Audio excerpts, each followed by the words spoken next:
कहानी की शुरुआत में हम एक बड़ा सा सफेद कमरा देखते हैं जिसमें एक जापानी आदमी लेटा हुआ था। अचानक से जब उसकी आंख खुली तो खुद को इस बड़े से खाली कमरे में देखकर वो थोड़ा घबरा गया। कुछ देर बाद वो इधर उधर देखने लगा। जब वो एक दीवार के पास गया तो उसने देखा कि दीवार से कुछ बाहर निकला हुआ था। थोड़ी जांच करने के बाद जब उसने उस अजीब सी चीज के सिरे को दबाया तो उसने देखा कि दीवारों से हजारों बेबी एंजल्स बाहर निकलने लगे, पर थोड़ी ही देर में वो सब वापस दीवार के अंदर चले गए। बस उनके शरीर का थोड़ा सा हिस्सा बाहर रह गया। अब उस आदमी को समझ आया कि ये अजीब सी दिखने वाली चीज असल में थी क्या। एक आवाज हमें बताती है कि जिंदगी के इस दौर को सीखना कहते हैं। उस बटन की सच्चाई जानने के बाद वो आदमी अपनी उंगली सूंघने लगा। उसने खूब शोर मचाया कि अगर कोई आसपास हो तो उसकी मदद करे, लेकिन जब उसे कोई जवाब नहीं मिला तो वो एक के बाद एक अलग अलग बटन्स को दबाने लगा। हर एक बटन से नई नई चीजें कमरे में गिरने लगती। कभी टूथब्रश निकल आता तो कभी एक बड़ा सा गुलदस्ता। उसने हिसाब लगाया कि एक बटन को दबाने से एक पर्टिकुलर चीज ही बाहर आती थी। उसने अपनी इस थ्योरी को टेस्ट करने के लिए एक ही बटन को बार बार दबाकर चॉपस्टिक्स का ढेर लगा दिया, लेकिन अगले बटन को दबाते ही एक शॉपिंग कार्ट तेजी से निकला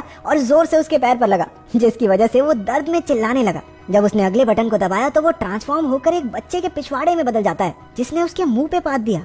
इसके बाद उसने अलग अलग बटनों को दबा दबा कर ढेर सारी चीजें इकट्ठा कर ली। जब वो एक बॉल से खेल रहा था तो वो जाकर एक बटन पर लगी, जिससे सुशी नाम की एक लजीज जापानी डिश बाहर आई। वो खुश था क्योंकि उसे वाकई में बहुत भूख लगी थी। वो सोच रहा था कि सुशी के साथ साथ सोया सॉस भी मिल जाए तो मजा आ जाएगा, पर उसके बार बार बटन दबाने के बाद भी हर बार सिर्फ सुशी ही निकलती। तो वो चुपचाप जो मिला है खाने लगा। खाना खत्म हो जाने के बाद जब उसने और मंगवाने के लिए फिर से बटन दबाया तो अब की बार सोया सॉस की एक बोतल उसके सामने आ गई।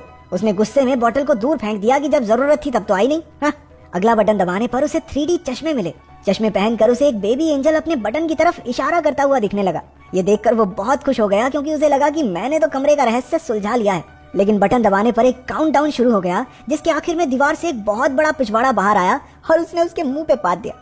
थोड़े और बटन्स दबाने के बाद उसे एक किताब मिली जो उसे काफी मजेदार लगी। कुछ घंटों में उसने उसके 5 पार्ट पढ़ डाले, लेकिन जब उसने छठी किताब पढ़ने के लिए बटन दबाया तो 7वीं किताब बाहर आई।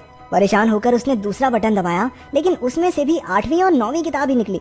किताब की चाह में उसने एक और बटन को दबाया, तभी उसे अपने पीछे एक दरवाजा दिखाई पड़ा।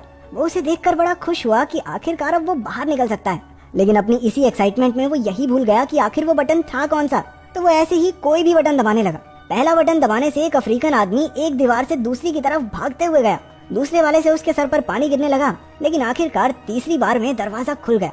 पर वो जैसे ही बटन को छोड़कर उस दरवाजे की तरफ जाने लगता, वो दरवाजा बंद हो जाता। कुछ देर ट्राई करने के बाद वो समझ गया कि जब तक बटन दबा रहेगा तभी तक दरवाजा खुला रहेगा। वो रनिंग पोजीशन लेकर उस बटन पर खड़ा हो गया ताकि जल्दी से दरवाजे तक पहुंच जाए, लेकिन इससे पहले कि वो वहां पहुंचता दरवाजा बंद हो गया। इसके बाद उसने बहुत से अतरंगी तरीके अपनाए, लेकिन किसी ने भी काम नहीं किया। उसने शॉपिंग कार्ट पर बैठकर भी जल्दी से दरवाजे तक पहुंचने की कोशिश की, लेकिन सब बेकार। इसके बाद उसने अपना दिमाग लगाया और एक गुलदस्ता उस बटन पर रख दिया, लेकिन वो इतना भारी नहीं था कि उसे दबाए रख सके। तो अब उसे गुलदस्ते को भरना होगा। उसने पानी वाला बटन दबाकर उसमें पानी डालने की कोशिश की, लेकिन पानी उसके शरीर के अलावा कहीं गिरता ही नहीं था। फिर उसने दिमाग लड़ाकर गुलदस्ते को सुशी से भर दिया। वो बड़ी मुश्किल से उसे वहां लेकर गया, लेकिन उसने गलती से वो गुलदस्ता एक दूसरे बटन पर रख दिया, जिसके बाद वो अफ्रीकन आदमी भागता हुआ आया और उससे टकराने की वजह से गुलदस्ता भी टूट गया। वो गुस्से और फ्रस्ट्रेशन में चिल्लाने लगा। उसने कुछ और छोटे मोटे पैंतरे लगाए, लेकिन दरवाजा हर बार उसके पहुंचने से पहले ही बंद हो जाता। फिर गलती से एक बटन दबाने पर एक रस्सी नीचे आई। उसने हिसाब लगाया कि रस्सी से झूलकर वो जल्दी से दरवाजे तक पहुंच सकता है, और ऐसा हुआ भी। लेकिन जब उसने दीवार के पीछे मौजूद दरवाजे को खोलने की कोशिश की तो पता चला कि इसे खोलने के लिए एक चाबी की जरूरत थी। वो दीवार के बंद होने से पहले कमरे में वापस आ गया। जब उसने गुस्से में दीवार पर लात मारी तो एक चाबी हवा में तैरने लगी, लेकिन दरवाजे की ही तरह ये चाबी भी बटन छोड़ते ही थोड़ी देर बाद गायब हो जाती। अब उसे कोई तरीका निकालना होगा जल्दी से चाबी लेकर दरवाजे तक पहुँचने का। लेकिन जब उसने चाबी वाला बटन फिर से दबाया तो दीवार में से एक कुत्ता बाहर निकलकर उस पर भौंकने लगा। वो फिर से कंफ्यूज हो गया क्योंकि सारे बटन एक जैसे तो दिखते थे। इसके बाद उसने सही बटन ढूंढकर उस पर सुशी का एक टुकड़ा रख दिया। एक दो बार फेल होने के बाद आखिरकार वो चाबी लेकर दरवाजे तक पहुंच ही गया। लेकिन अभी मुसीबत खत्म नहीं हुई थी।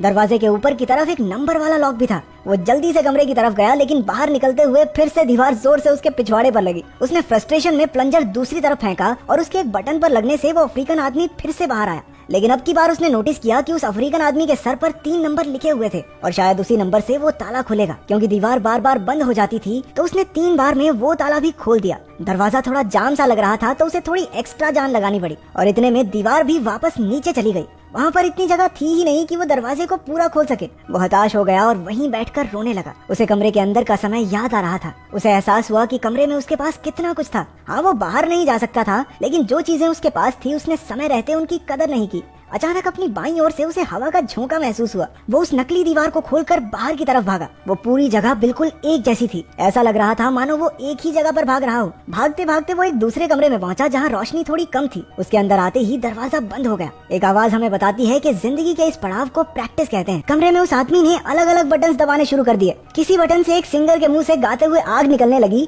तो किसी बटन से रशिया के एक जादूगर का जादू फेल हो गया। तीसरा बटन दबाने पर चाइना में एक आदमी अपने ही कुत्तों पर भौंकने लगा। उस आदमी ने देखा कि पिछले कमरे की तरह इस कमरे में छत नहीं थी, बल्कि ऊपर से रोशनी आ रही थी जिसमें एंजल्स उड़ रहे थे। इस बार उसके दिमाग में बहुत अलग चीज आई। उसने बटन्स को दबाने की बजाय उन्हें पकड़कर ऊपर चढ़ना शुरू कर दिया। वो कामयाब रहा और हर बटन के दबने से दुनिया के अलग अलग कोनों में कमाल की चीजें होने लगी। कहीं फूल खिलते तो कहीं कोई हाथी फिसल जाता। जैसे जैसे वो ऊपर जाता गया तो कहीं टोस्ट बनने लगे तो कहीं इंसान चांद तक पहुंच गए। जब तक वो ऊपर पहुंचा उसकी दाढ़ी और बाल बहुत बढ़ चुके थे। अब उसे दीवार पकड़ने की जरूरत नहीं थी। वो भी बाकी एंजल्स की तरह हवा में उड़ता जा रहा था। एक आवाज हमें बताती है कि उसने अब भगवान का दर्जा पा लिया है और अब पूरी दुनिया उसके हिसाब से चलेगी।